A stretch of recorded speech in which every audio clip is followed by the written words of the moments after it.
Hey Internet, it's Matt here for the Dork Lords. If you're new to the channel, welcome. We talk about all manner of dorkly things here, so whether it's sci-fi, fantasy, superheroes, we probably have a playlist about it. Feel free to check us out.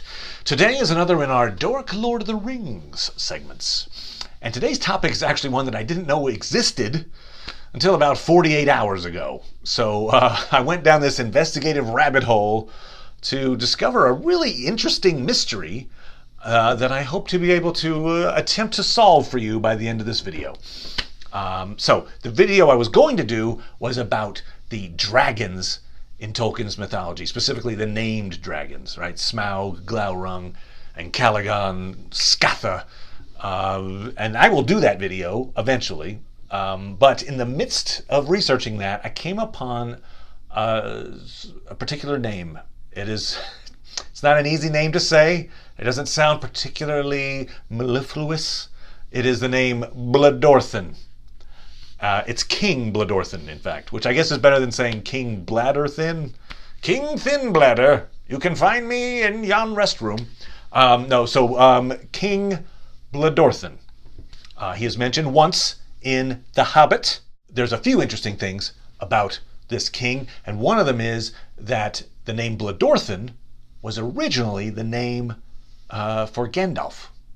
So the wizard we know as Gandalf was originally, in the early versions of The Hobbit, named Bladorthin. And in fact, the name Gandalf was originally given to the character we know as Thorin. So Thorin Oakenshield was going to be Gandalf, and the character we know as Gandalf was going to be Bladorthin the wizard. I think I like Gandalf the wizard a little bit better, but so be it. There is, just as I mentioned, this one mention of King Bladorthin in The Hobbit.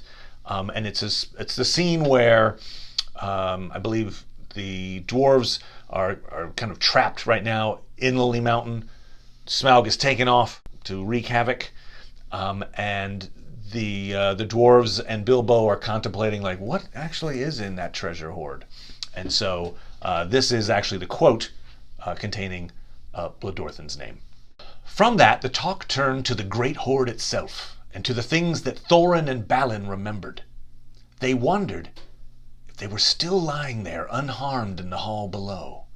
The spears that were made for the armies of the great king Bladorthin, long since dead. Each had a thrice-forged head, and their shafts were inlaid with cunning gold, but they were never delivered or paid for. All right, so there you go. The great King Bladorthin, who apparently had ordered, a shipment of thrice-forged spears. So spears that were very, very sturdy, and that were inlaid with gold, and that shipment never left, and it was never paid for. So it's still hanging out in this treasure hoard. And it's one of the few things that comes to mind immediately for Thorin and Balin. Like, those would be cool to get. So I know they had to have some kind of a resonance. The thing is that Tolkien doesn't really talk about King Bladorthin anymore after that.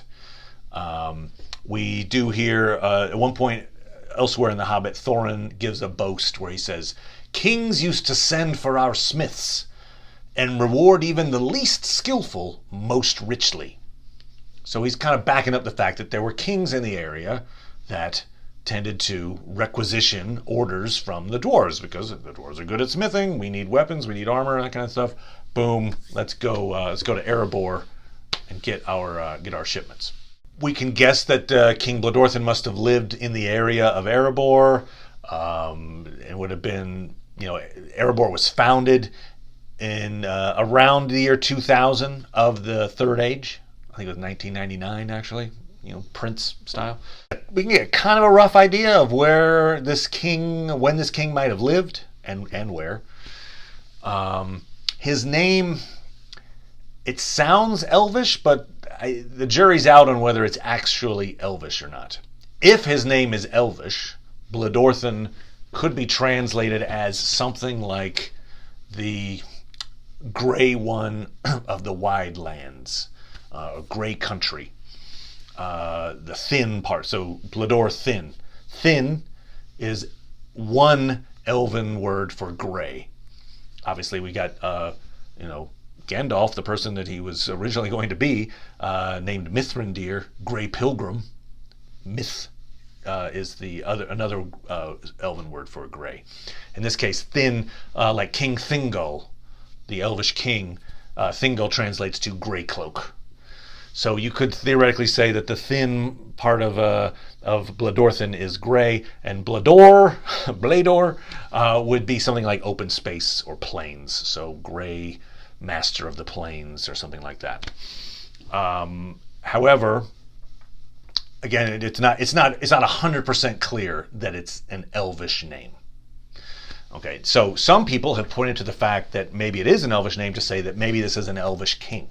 That's a theory. We don't, again, Tolkien has not been specific on this King Bladorthin at all. So it's all kind of conjecture, right?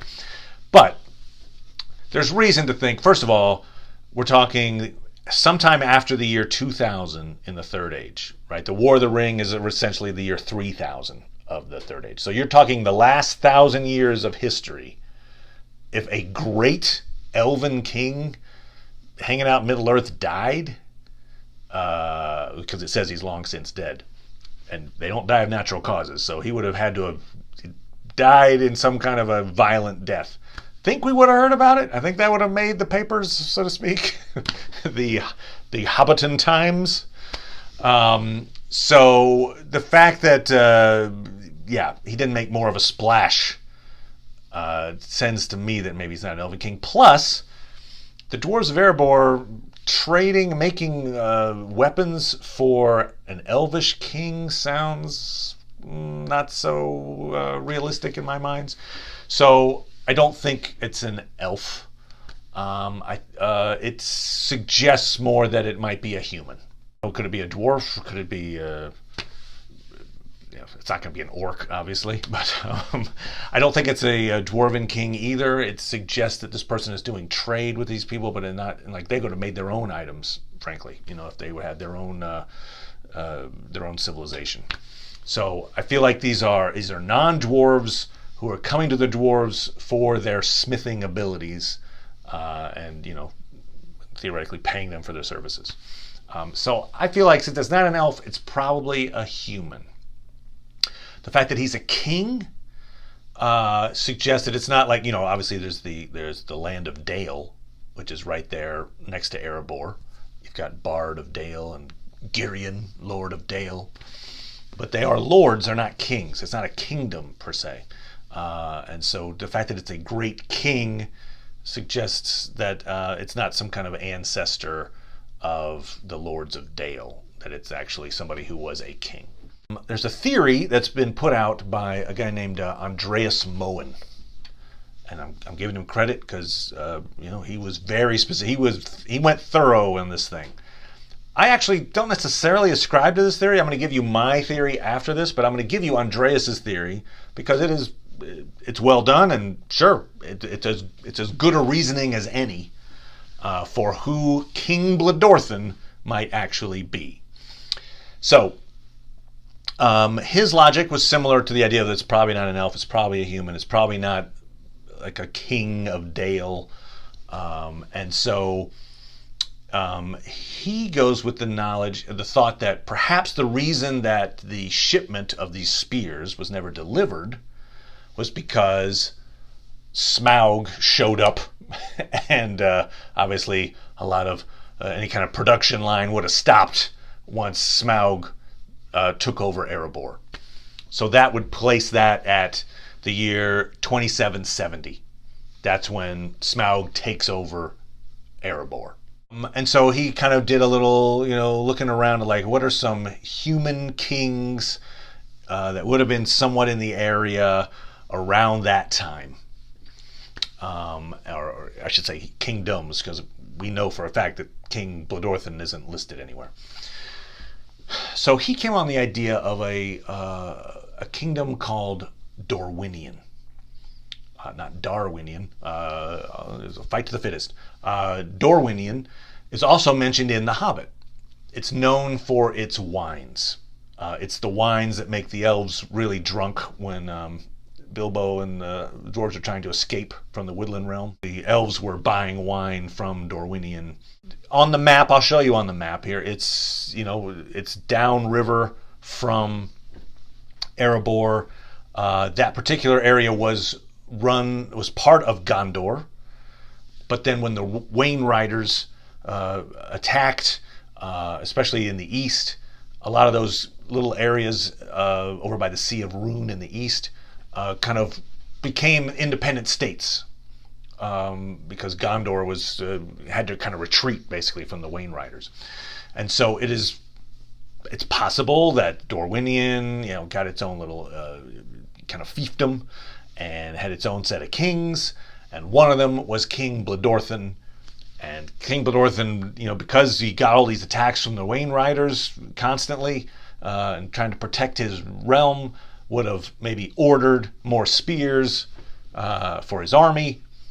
And because Smaug showed up, those weapons never arrived. That's a completely reasonable interpretation of the limited facts that we have. So my interpretation is going to be that the shipment was delayed not necessarily because of Smaug, but perhaps for another reason. Some people conjecture maybe the shipment got delayed because the king died. He says long since dead, so you could say, oh, well, maybe, and that's maybe true. Although you feel like if they needed those arms before for some kind of war, if the king died, probably the son's going to need those weapons even more at that point. In any case, my thought is, I did a little more research on the Eothed. So the Eothed, kind of the precursors to the Rohirrim, right? So before they settled in Rohan, they were up north in the region we're talking about. So just before the year 2000, I mentioned 1999 was when Erebor was founded by King Thrain. Just before that, I think it's 1977, the Eothed. So these are as I mentioned, think of the Rohirrim essentially, right? So the Eothed journey north to the Grey Mountains, which are very near to that area with Mirkwood and Lonely Mountain. Again, I'll show you on a map. They go up and they settle in the Grey Mountain area, kind of in the foothills of the Grey Mountains. Their king is King Frumgar. Frumgar has a son, Fram. And a lot happens with Fram here. So Fram is so notable that they name a town after him, Framsburg. And Framsburg is the one fortified town up north in the Grey Mountains that the Eothed have, right? So it's their central fortifications. In my version of who King Bladorthin might be, I would suggest that King Bladorthin lived in Framsburg eventually. Not at this time. This is King Fram. So Frumgar moves everybody up north to the Grey Mountains.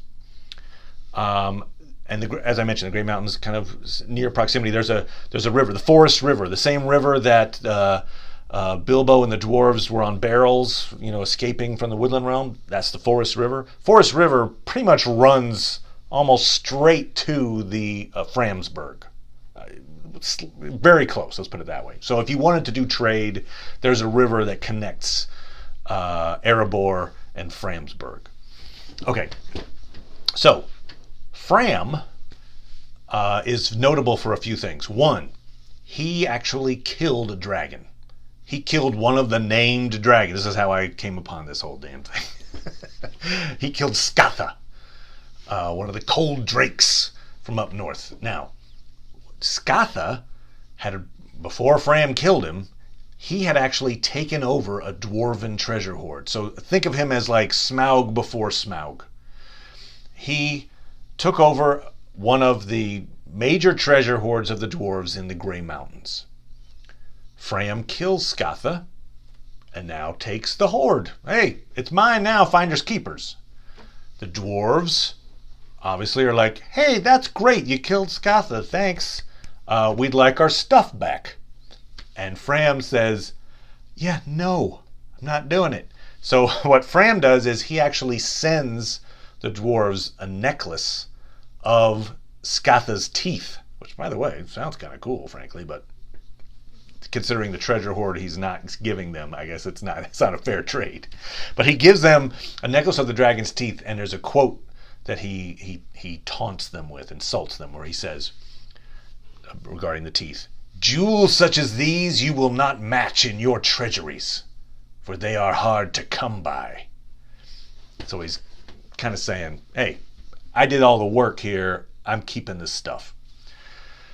Well, it's a huge insult to the dwarves, and we're not 100% sure, but the implication is from Tolkien's writings that the dwarves ended up killing Fram for this insult.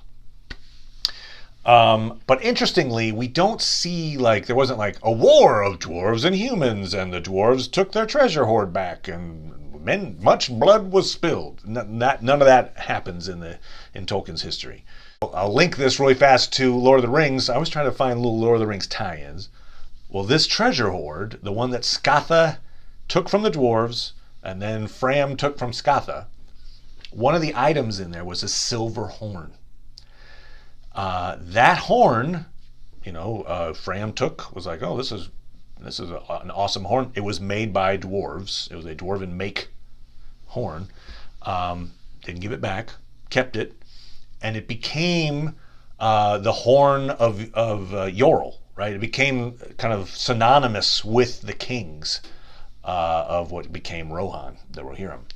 And so that's the horn that after the War of the Ring, Éowyn gives that horn in thanks to Merry. Because remember, Meriadoc was the one who helped her slay the Witch King. So in thanks, she gives him the horn of the Mark, essentially. This horn of that had been in a treasure hoard 1,000 years earlier.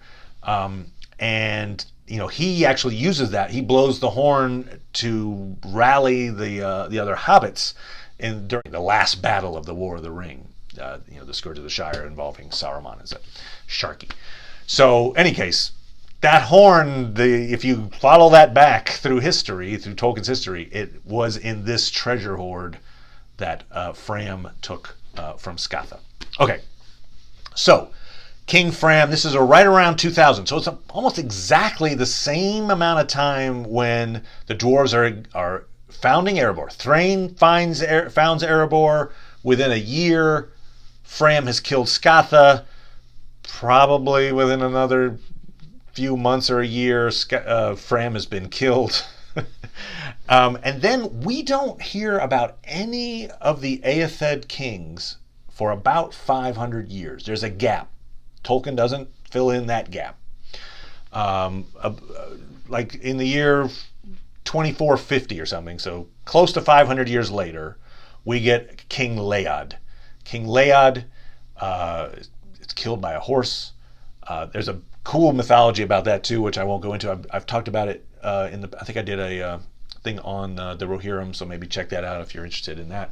But just to say, he was Yorl's dad. King Laod was Yorl's dad. So right around the year 2500, Yorl basically comes to Gondor's aid.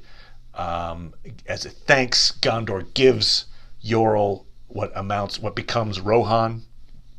And it's kind of like, hey, thanks, and by the way, guard this as well.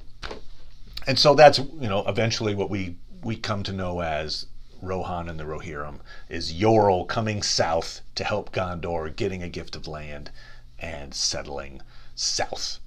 But until that month, so from the year 2000, Fram killed off for pissing off the dwarves, to 2500, where King Laod and his son Yorl, we don't know any kings. None of those kings are written down. So I'm suggesting to you that King Bladorthin, easy for me to say, falls into that gap, into that 500-year gap. And I think maybe a little more specifically, I can fill in probably the year that he was king. I mentioned 2000 is Fram, 2500 basically, is Yorl. The year 2210, so right there, 200 years after Fram, Erebor gets abandoned. It's King Thorin the First, not the Thorin we know, different Thorin. That's the Thorin we know. Thorin Oakenshield was Thorin the Second. Thorin the First has just taken over of Erebor after Thrain has passed away, and he rules Erebor for about 10 years before he realizes that a lot of his kinsmen are living in the Grey Mountains, and that there seems to be a chance for more riches there. And so he basically moves the capital. He's like, the capital is not going to be Erebor anymore. And he moves, and Erebor remains, I think, functional as a colony, but for all practical purposes, it's more or less abandoned for a few hundred years, until after actually there's a huge war with dragons. Thror is actually the one who comes back in 2590. So again, you're talking 400 years or so. He comes back to Erebor after his father and one of his brothers is killed off by one of the cold drakes, the dragons, during this war of dwarves and dragons. So there's this period where Thorin the First leaves Erebor. So I think that this special order of spears was not delivered because the order took place around this year 2210, when Thorin the First abandoned Erebor. It was kind of like all right, stop production, we're moving, all orders cease.